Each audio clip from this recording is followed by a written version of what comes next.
Hello there, this is Mark Bauerlein, and welcome to a special webinar hosted by the Pioneer Institute and First Things Magazine.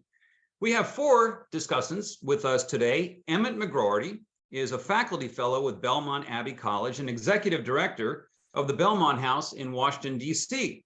We have two people who are co-editors of a volume entitled Hands-On Achievement, Massachusetts' National Model Vocational Technical Schools. They are David Ferreira and Chris Sinacola. That book will be something of a springboard for our discussion. The last discussant is Michelle Martinez. She is Senior Manager of State Association Professional Development, SkillsUSA. I'm hoping that we can hear about what SkillsUSA is and does. The topics will be vocational and technical education, the Massachusetts model, which began about 30 years ago now, and the relationship between voc tech education and liberal education, perhaps even classical or religious education. Now, in order to introduce the topic generally, I looked up some information at the Bureau of Labor Statistics on what the employment outlook looks like for a lot of the vocational technical skills. The Bureau puts out something called the Occupational Outlook Handbook, which gives projections for different fields of what the demand will be for that field, how many people will be required, and what is the rate of growth over the next 10 years. And when I typed in, say, electrician or, carpentry, things like this, electricians, we're going to see 7% growth over the next 10 years. If you go to computer support, it's 6% growth. Looking at video editing and camera operators, we've got a 12% growth for those fields. And those are not unexpected, but what we see is positive growth in almost all of the traditional trade and some of the new, more digital-oriented trade areas in the coming years. I'm an editor at First Things Magazine, and I thought I would look up editor of print materials, and what I found there was a growth rate of -5%. So my field is shrinking. We're not going to need as many editors, but we're sure going to need a lot more video people in this screen-oriented age. Now, I mentioned the anthology of writings about Massachusetts and voc tech. And in that book, one finds a few themes, and I'll note that Governor Weld, ex-Governor Weld, co-wrote the introduction to that book. But one of the things that we see when we go into the voc tech education, into those schools, is one, low dropout rates. Students are staying in school more than they do in voc tech than they do in non-voc tech schools. We also see examples of school turnarounds where a failing school, bad scores, lots of disciplinary problems is turned into a more successful school, a lot less of those bad, dysfunctional outcomes. We also see closer relationships between voc tech schools and programs and the surrounding community, especially the business community, where businesses need a pipeline. They need people coming out ready to hit the workplace on the ground and running. And finally, we see rising demand among parents and kids for voc tech schools and programs. So all the signs of desire are good in this voc tech world. And I'll finish with a little anecdote of my exposure to one particular voc tech kid who impressed me when I met him just 4 years ago, and it stuck with me. We only had a 20-minute conversation, but I was in Idaho at a 2-year college in Coeur d'Alene, and there was a meeting of philosophers there, and I was giving a speech to them. And I was sitting about an hour before the events began on a bench in a hallway, and a kid comes by and sits down next to me, and he was wearing all black, and he had kind of stringy black hair, but sort of husky type, working class kid, obviously, and he comes to me and he says, so you're the speaker, right? You wrote that book. And there was a book I was talking about, this Dumbest Generation book that I had written. And we talked a little bit, and I asked him, well, what are you doing here? Well, what's your major? Typical question. And he said, well, I read your book. And so I said, hey, a book reader, wonderful. And he said, I'm a dual major, philosophy. Okay, that made sense. That looked like a bookish kid. Philosophy and automotive upholstery. Automotive upholstery. Wow. And I kind of laughed at that. That's a field. Interesting. And he said, oh, yeah. And so I asked him about what the future is. And I'll say later on, I mentioned this kid to one of the hosts there, one of the teachers in the college. And the teacher, oh, this kid, he's an artist. You put him inside of a car working, he does beautiful work. I said, okay, a craftsman, a real artisan. And so I come back to the kid. I said to him, what about after college? Is there work? Is this a field? And he said, well, I'm working right now in a restoration shop, getting a lot of experience there. But after I'm finished, I'm going to be able to do this. I can go work for 2 weeks doing upholstery repair in these restoration shops. Someone brings in an old Oldsmobile from 1965. They need good work done on the upholstery. I can work for 2 weeks, and then I can take 2 weeks off. I can go to the mountains. I can travel. I can stay at home. I can read books, Nietzsche. And then after 2 weeks later, I go back to work for 2 weeks. 2 weeks on, 2 weeks off. I said, for the whole year? And he says, yeah, that would be my regular schedule. I could work more if I wanted to, but they would let me do that. And I said, well, what's the pay? And he said, for working half the year, $55,000 to $60,000 a year. I said, wow, in Idaho, low cost of living, this kid is on his way. And there wasn't a division for him between the thoughtfulness of philosophy and the technical, the artisanship work. This was a unified sensibility. I thought it was a model case of precisely the kind of liberal arts and vocational technical education put together. And I remember him very clearly 4 years later. With that said, let me turn the discussion over to Emmett. Hi. The book spells out the Massachusetts Education Reform Act of 1993 eschewed soft skills such as cultural competence and global awareness in favor of a strong focus on the liberal arts, including history and literature, and enforcing accountability, and a requirement that VOC-Tech students be held to the same academic standards as the comprehensive schools. So a liberal education can be said to develop an appreciation for the human condition in order to understand others, to be a person of substance in one's communities, and ultimately to pursue happiness. But there's another point of view. In 1909, Woodrow Wilson argued, we want one class of persons to have a liberal education, and we want another class of persons to forgo the privileges of a liberal education and fit themselves to perform specific, difficult manual tasks. So we have with us today, we have Michelle Martinez of SkillsUSA, David Ferreira, and Chris Sinacola. So why don't we just go through quickly and have each of you briefly introduce yourselves. Hi, Emmett. I'm Michelle Martinez, and I am a senior manager of State Association Professional Development for SkillsUSA.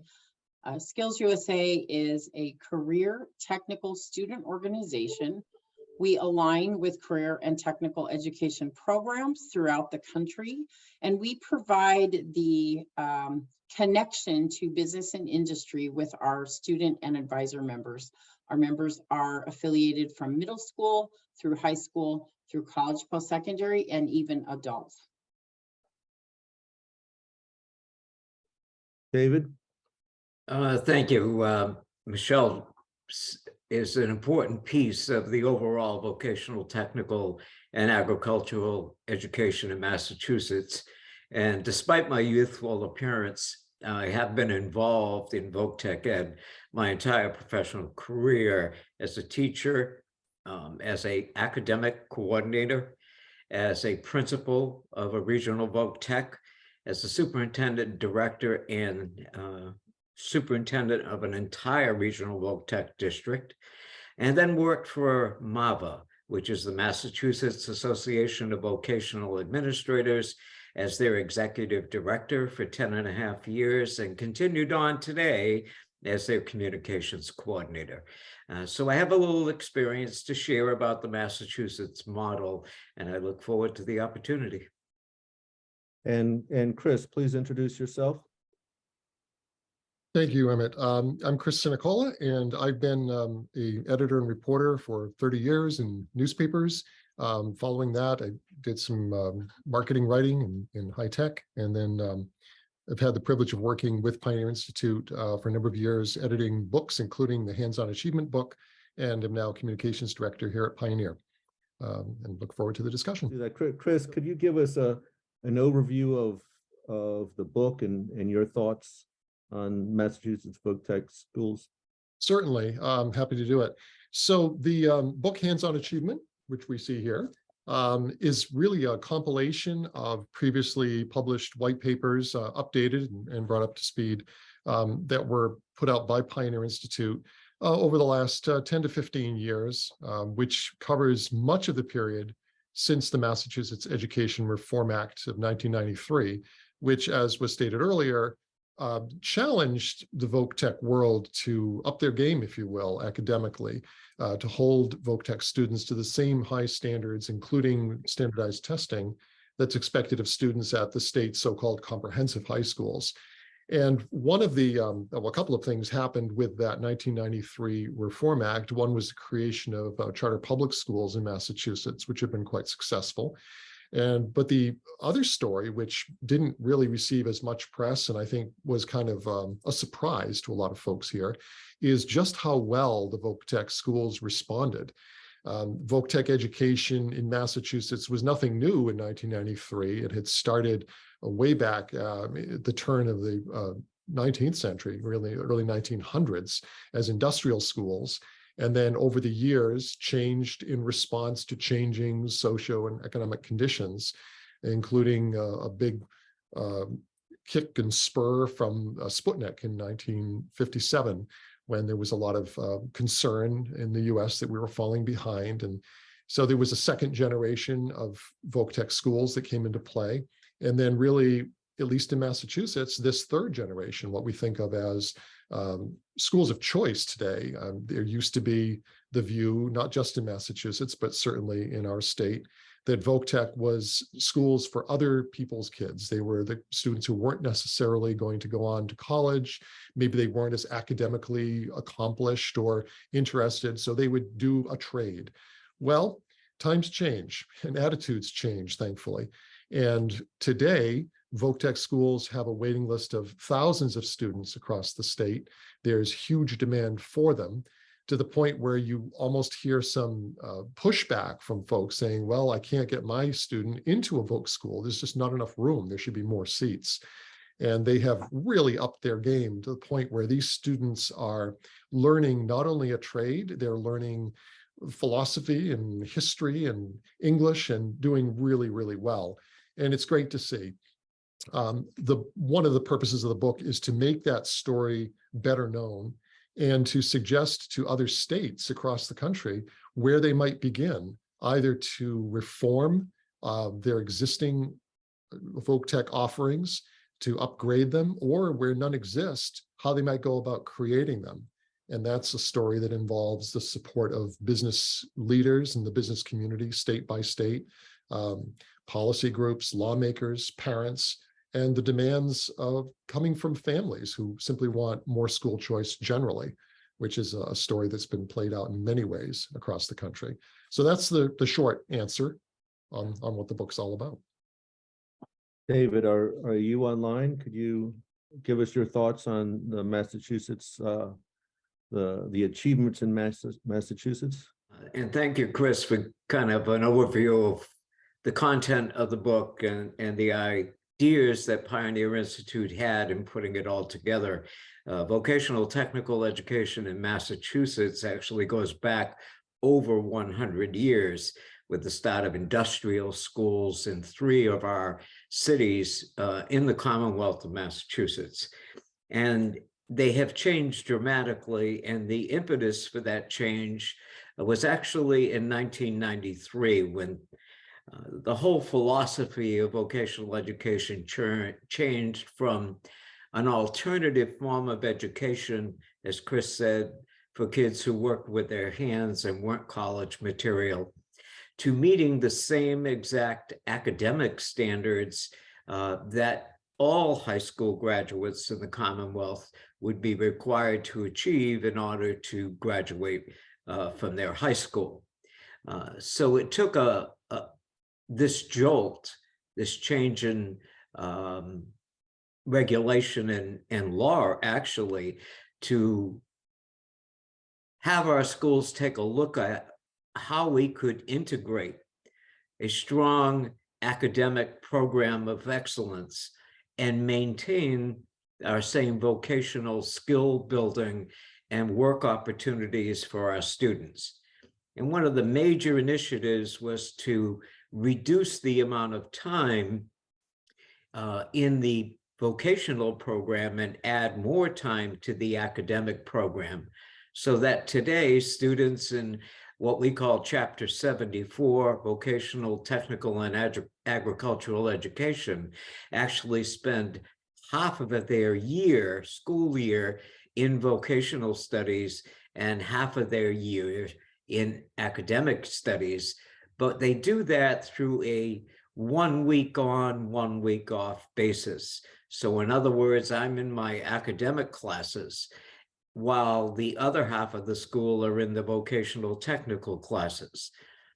The other thing that was key was that we realized that this instruction on both sides would have to be totally integrated, that teachers were no longer going to be vocational technical teachers or academic teachers, but combined as one, vocational, technical, and academic teachers. The state frameworks outline the competencies for academic instruction in English language arts, math, and science. And as a result, we integrated that instruction into the vocational program. And it was extremely effective because kids, not all kids, but some kids have real difficulty in taking an algebraic formula. And as an example, I could give the Pythagorean theorem, c squared equals a squared plus b squared. That doesn't mean anything to them. But to a carpentry student who's trying to figure out the cuts for the rafters in a post and beam construction home, what the angle had to be, now could relate this formula to determining what angle was necessary to successfully cut that rafter and continue that construction. Same thing in the automotive program, trying to learn about fluid dynamics. If you relate that to an automobile, Pascal's law, etc., is much more important to youngsters. So we saw this change, and this change became very positive with very positive results. Well, let's follow up on that thought and let's do it in 2 respects. First, let's talk about kind of I'll say the civic formation of your students, and then we'll get into some of the academic achievements. So David, just if you would just continue a little bit with your remarks, if you could give us sort of an overview of how well the students do in terms of integrating into the business community and the civic community, and how well the schools do as well. Well, the data that we collected in our efforts for the book make it very clear that the success of the students and the connection to business and industry and the community are extremely successful. This concept of integrated instruction started to raise our scores on MCAS, and MCAS is the Massachusetts Comprehensive Assessment System that all high school students in Massachusetts must pass in order to get a diploma. At the same time, we strengthened our relationship with the business community. We are schools of work. We not only teach academic instruction and, as a result, connection to the greater community and being part of society, we also teach students to go directly into the workforce. So we've created a dual pathway for youngsters. They're not restricted to just going to college. I know many college students in comprehensive high schools over the years. If you talk to many of the seniors that are preparing for graduation and you ask them, what do you want to do with your life? And they say, go to college. And the second question, obviously, is what are you going to study when you get there? And they say, I really don't know. And we see when I was in college, college was a 4-year baccalaureate degree. There are very few students today that end up with a 4-year baccalaureate degree. They tend to be 4 to 6 years to complete because many of them haven't focused on a career. And careers are important and a driving influence, actually. If you have a passion for what you like to do the rest of your life for work, it certainly gives you the motivation, I think, to be successful out there and become an important member of your community and a leader possibly in your community. We also offer, as Michelle will tell you more about, is participation in training in this leadership for young people and participating in the process of leadership and learning what it is to be a leader and engaged with your community or with your coworkers for that matter. And that organization is known as SkillsUSA. And that is at a national level, which provides leadership training and also competition across the country, and goes all the way down to the individual schools, which have chapters of SkillsUSA, most of them in Massachusetts with 100% participation. The net result is that we are very successful on the national stage at the national competitions, winning many, many gold medals, silver medals, and bronze medals, but more importantly, very successful in the workforce. And at the same time, we have found ourselves to be very successful in the data that shows that our kids are doing extremely well. They're motivated. Our graduation rates from high school are some of the highest in the Commonwealth. Our MCAS scores are very high and comparable to any comprehensive high school. And additionally, the interesting part is we do equally well with students who have special needs, particularly special education students. Our graduation rate for high school graduates with special needs is 20% higher than the average is across the state for high school graduates in Massachusetts. And I think, as Chris mentioned earlier, that our dropout rates are 1/3 of that of a typical high school in Massachusetts. So when you look at the data, I think it shows you that the success of this integrated education and student-centric focus, because our kids are like a family. We tend to have our kids studying together with 3 vocational instructors for 3.5 years after they complete their exploratory program. And they're no longer just a teacher that I had for 1 year for English when I was a sophomore. They were my teachers from my entire career in high school.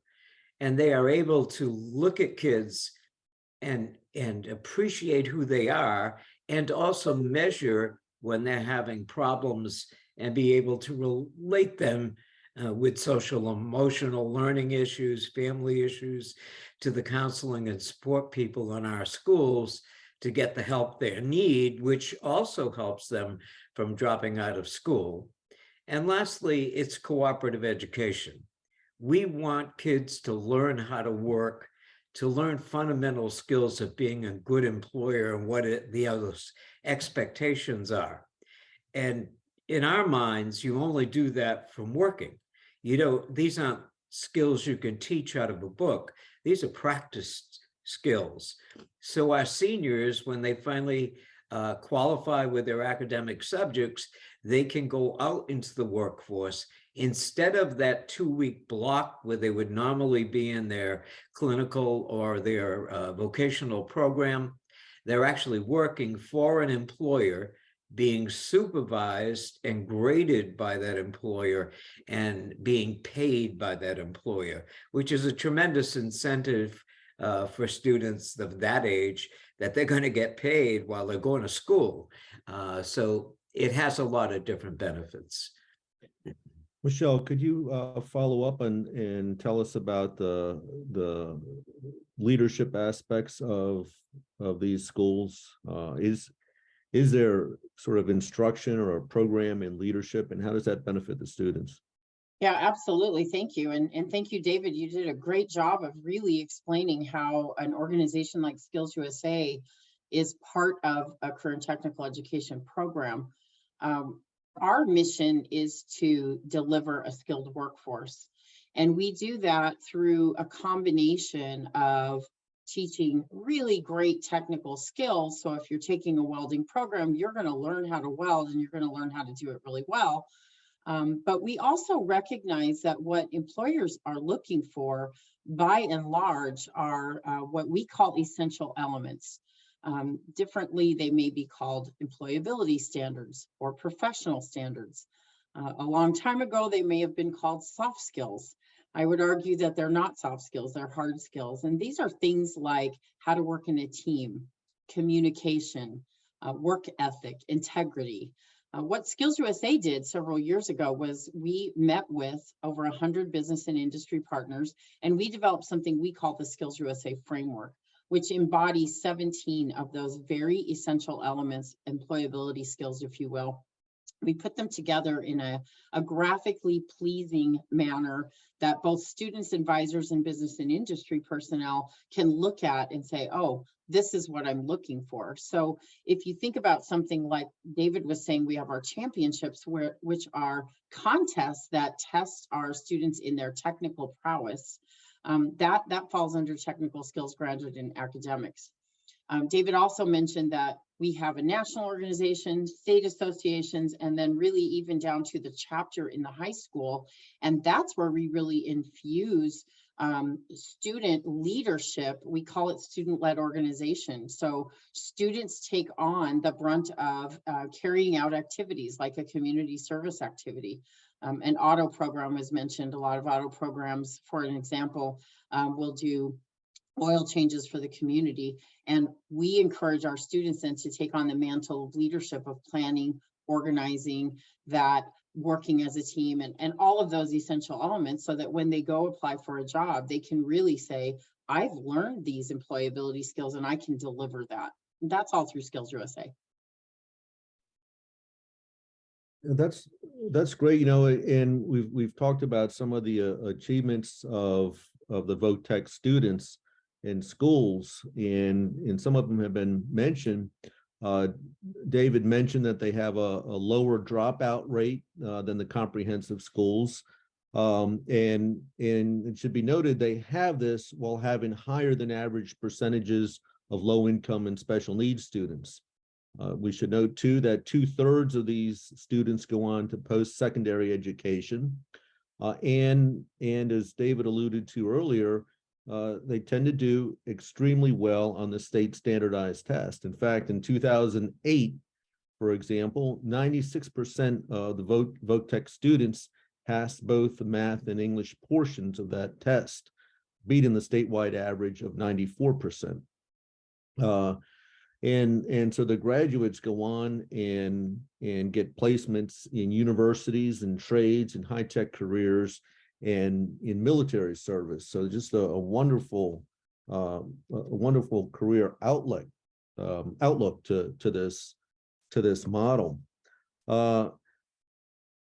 Chris, I'm wondering if you could speak to there's a part of the book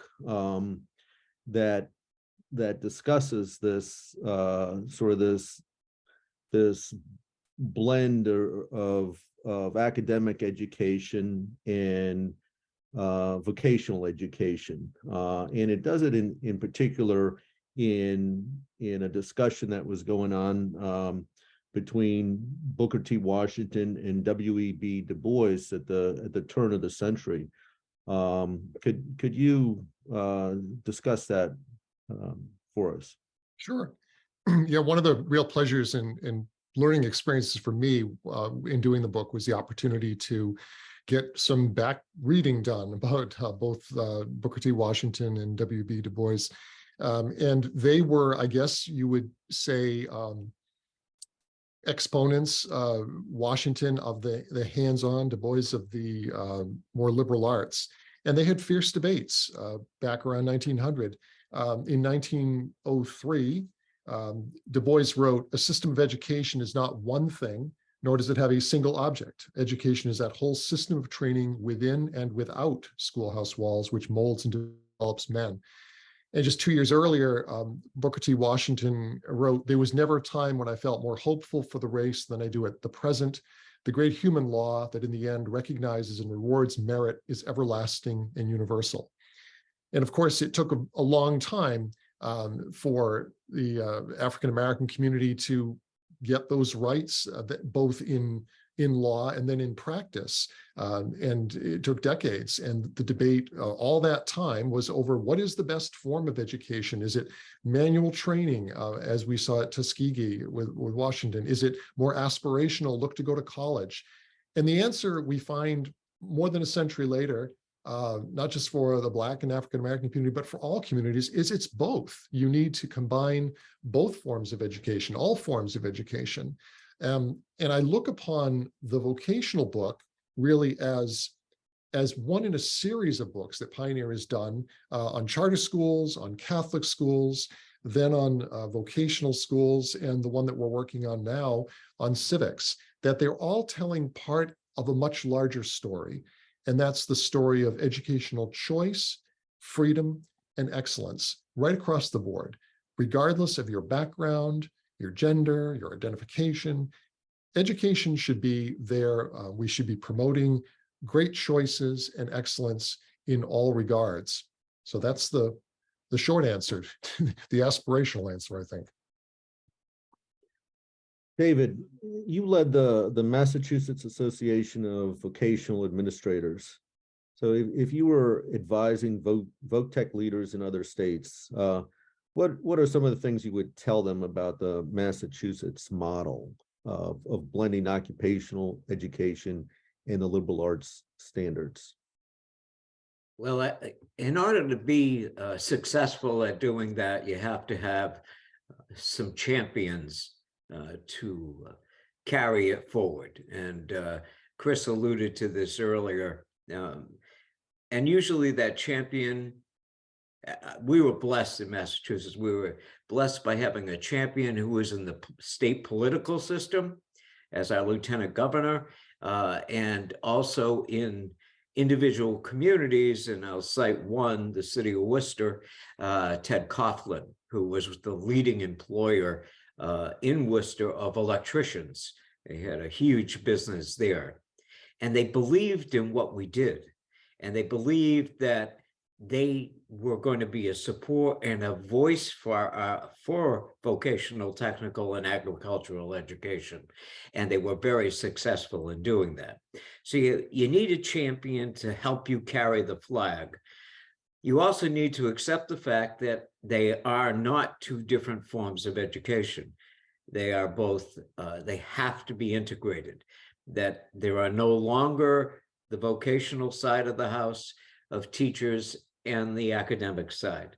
You teach both together. And that practicality, that reality for the student, and these are young people, that this means something for the rest of their life is a driving force, I think, in moving kids forward and being more serious about where they're going and the standards they need to meet to get there successfully. So in a short answer, that's what I would say is most important. Michelle, in terms of policies and skills, what should VOTEC leaders be thinking about over the next 5 years or so? Well, I mean, really, the opportunities are boundless in the VOTEC world. And I loved Mark's opening story about the student he ran into who was doing some very academic things, but also really some very skilled technical work at the same time. And I think our students today are really looking for all of those opportunities, which we provide. So as far as policies, we are really great nationally. We have Perkins federal funding that has been bipartisanly accepted and continued throughout the years. And in the last renovation of that actually included funds for CTSOs like SkillsUSA. So that support is great.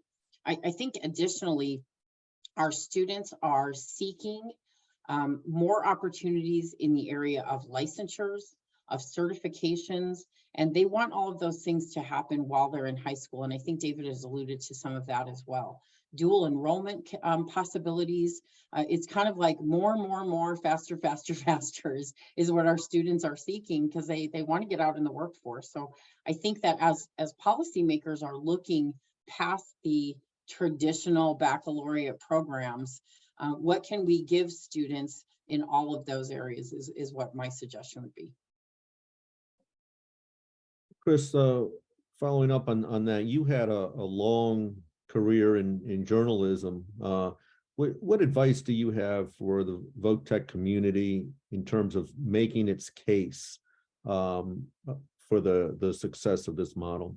Sure. Well, primarily to recognize that media has changed a great deal, that the traditional print media or TV, radio is not dead, certainly, but it's changed. There are fewer reporters available. Your local community newspapers don't do as much. They don't have the resources they used to have. But in lieu of that, we have social media. We have platforms. Everybody can put up a website. Schools have websites. So really to tell your own story and not rely so much upon the traditional media, you're not at their mercy any longer. And when you do engage with them, put your best stories out there. You know, these kids are bright. They have a lot going on. They're smart. Put those stories right there and give your media no excuse not to do a great job. Tell your own story. So, you know, one of the things I was struck with in reading the book were these advisory committees that the schools have. Advisory committees of, so this is of local businesses, and they seem to really get involved with the school. Are they can they sort of externally tell the story? So you have these champions in the business community.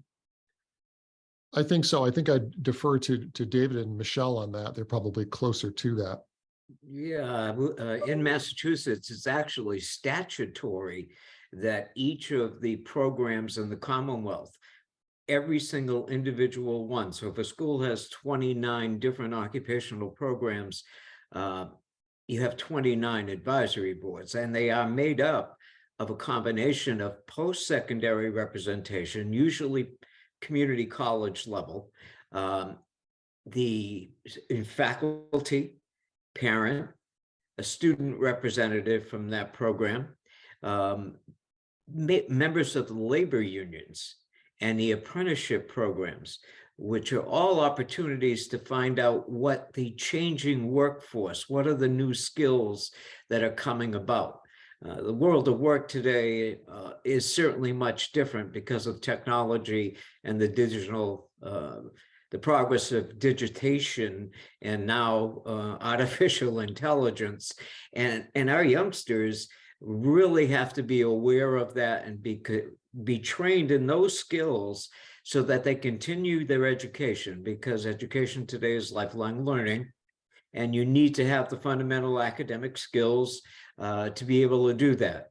And I think this connection to business and industry, number one, provides guidance on what new equipment and changes in technology, what we should be teaching in our schools, the opportunity to bring people from the workforce into the classroom who are very current with the changes and the issues around productivity, and also for donations from time to time. They're constantly getting new equipment and upgrading, and we can get some of that equipment is still very functional and still state-of-the-art in our schools to make sure our kids, when they leave at graduation, have that hands-on and also the technical knowledge and also the academic skills to be successful in the workforce. So it is absolutely key to our success, is that connection to business and industry. Could not agree more. Our business and industry partners, our advisory councils, they are crucial. They are the crucial link and what we want. So David really mentioned a lot of what the students and teachers and schools could be getting from those advisory committees. We mentioned earlier the championships that SkillsUSA provides in contests in technical skills and also leadership events as well. And those are run by our business and industry partners. They are completely run by those people. And the reason they do that is because they are looking for their future employees. So what ends up happening when you have these partnerships of business and industry connected so closely to a local chapter or even a state level or national association is those business partners really start saying, wait a minute, this student is different. There's something about this student going through this VOTEC program, going through SkillsUSA, and I want that person. I want to hire that person. So we repeatedly hear over and over, yep, I'm coming to judge. I'm coming to run a contest because I'm investing in my own company's future. So it really is a win-win for all sections of VOTEC. Well, this model clearly seems to work well in an urban industrial environment. How does it fare in a sort of a rural or agricultural environment? Can it be applied to that? Yeah, absolutely. In Massachusetts, we have some agricultural schools as well as VOTEC schools. We even have one school, actually two, that have both. And one of our newest schools, that's Essex Aggie, Essex North Shore Technical and Agricultural School. It takes me a while to get all that out. Is a classic example when kids explore programs in both aspects of it. The bottom line is the pedagogy is the same. We do the same exact thing, that we integrate between academics and vocational, or academics and agricultural education. And we have strong connections to business and industry, the advisory councils. So there's really no difference. The model works the same way, no matter what program you're talking about, whether we're talking about a large animal science, or we're talking about STEAM engineering. There's only one of those in Massachusetts, one of those individual programs. The structure is the same and the goals, general goals, are the same. It's the outside pieces that are different based on that individual occupational area. What about sort of minority populations? And how does this model serve with respect to them? Michelle, do you have any thoughts on that? Sure. Well, the very nature of what we're talking about here is really helping students figure out what interests them, what they're good at, and what they might want to do, which we call occupational identities. And then once you kind of can figure some of that out, in a CTE program, they're given a really safe space to commit some trial and error. You know, do I really like this? Can I really weld? So they're not already out in the workforce where they might be making some of those mistakes. They do that in a very safe environment. Perkins funding, again, provides for non-traditional programming. So the money is put specifically for lower income families, non-traditional as far as gender. And then just if you look at our CTE programs, they are very inclusive by nature. David mentioned it's urban, it's rural, it's one school program with one chapter running, I keep mentioning welding, so I'll just stick with that example, but one school with one welding program versus a very large school district with several welding programs, it works for everyone. And so the big piece, I think, for SkillsUSA is really helping students anywhere of any color find that niche and connect them to those industry people. So we find that students, once they realize, like, hey, I'm really artistic, again, like the student Mark noted earlier, how can you use that artisanship in a career that's going to make you money, that's going to help you have the lifestyle you want to have, and that's open for anyone. Let's look down the road, if we could. Are there policy concerns that have to be dealt with down the road in terms of voc tech schools in Massachusetts and elsewhere? Is this model under threat at all, or is it being changed at all? I can bring up two things along those lines. The first being, these are schools that are very expensive to run. Obviously, you're not just buying computers and some computer software. We're buying equipment that you see in business and industry. We also have much lower pupil-teacher ratios. You don't want welding students with acetylene torches, 20 of them working with those and one instructor trying to watch all of them at the same time. It's just not safe. So safety is a big concern also in our schools. But the fact of the matter is, this selection, this idea of choosing the school choice in Massachusetts in 1993 became about, Chris alluded to that with charter schools, and school choice, where you can go to different public schools, is allowable in Massachusetts. So it became competitive, and therefore there had to be a reason for kids to come to that school. And to be successful in a voc tech school, you will have to want to be there. You have to make that choice that that's something, a career path, I want to have that type of education.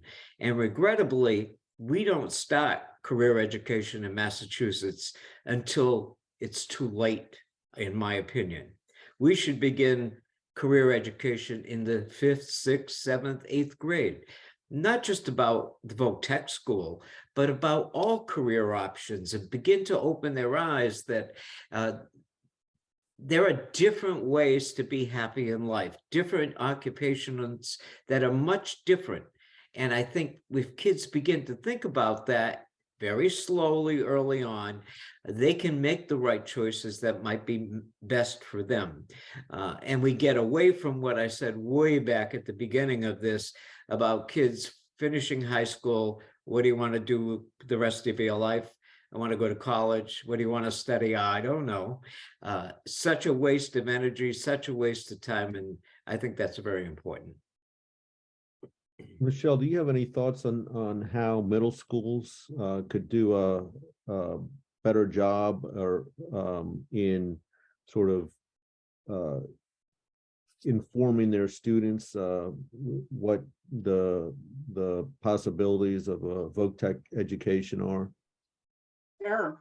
I think first and foremost, and this is not an easy task because teachers certainly are inundated and very busy people, but just like at the high school level and at the college post-secondary, we connect with business and industry. That's key and crucial. I think the middle school needs to connect with the local high school or local tech schools. And I know a lot of that goes on. There's a lot of career fair type opportunities for students, but a longer lasting connection. We actually have a program called Jump into STEM that allows our high school students to go into middle schools and elementary schools and present little mini lesson activities based on career clusters. So that those opening their eyes, as David said, to like, what are the opportunities? Going back again, what am I good at? Where does that fit? What can I do with that? All of those things, that pipeline just leading right up to those tech schools. And I think, again, connecting to business and industry and CTSOs, that sense of belonging is huge in our students. And when they can tap into something like SkillsUSA and realize, oh, I have an interest in, welding. Again, I'll keep using that. I have an interest in that. There's other people out there who have an interest in that. There's a whole industry, and who can I meet that's like me? That's very compelling to our students. And I think the more we do that, the better opportunities we're giving our students. And also along with that, when I say welding, there's a whole lot of jobs out there that use welding that we may not even know exist, or that are unique and cool and new. And that's where we need those connections to our students to say, hey, you've been welding at home with your dad for several years. What can you do with that? What's out there for you that could turn into a job for you later? So, Chris, when you were editing this book, what was the biggest surprise for you? Yeah, I don't know how much of a surprise it was, but I was struck by how diverse VOC-TECH schools are by region in Massachusetts. So we had one chapter that focuses on the fact that there's an aviation cluster in the Pioneer Valley. There's a plastics cluster in one area of the state. So each school, each district has the standard offerings usually, but they may have an offering that no one else has. As David outlined earlier, there's one STEAM engineering program, for example. So that really speaks to the autonomy that schools have enjoyed, which is part and parcel of their success. And I think a good lesson for other states who may be looking to Massachusetts, what are they doing right? What's the magic? Well, the magic is that autonomy, that local control, and offering your students things that they need based on what the business community has to offer there, what the job employment picture is like. So that was a really pleasant surprise for sure. All right, well, with that, let's go back to Mark for some closing remarks.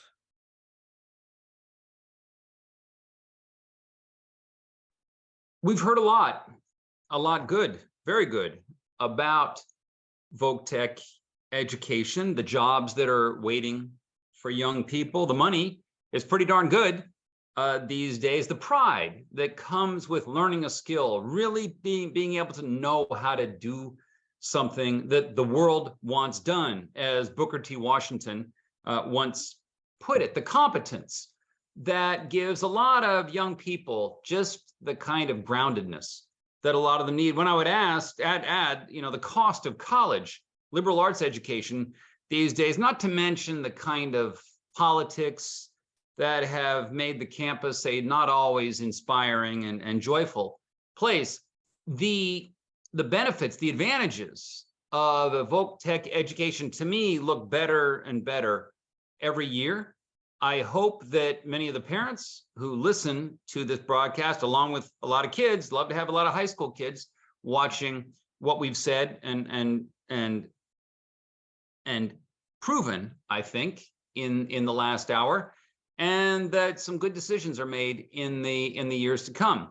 So for Pioneer Institute and First Things Magazine, we thank you for tuning in. And I want to thank each of our guests, our panelists, our experts, for offering their opinions on VOC-TECH education. Thank you.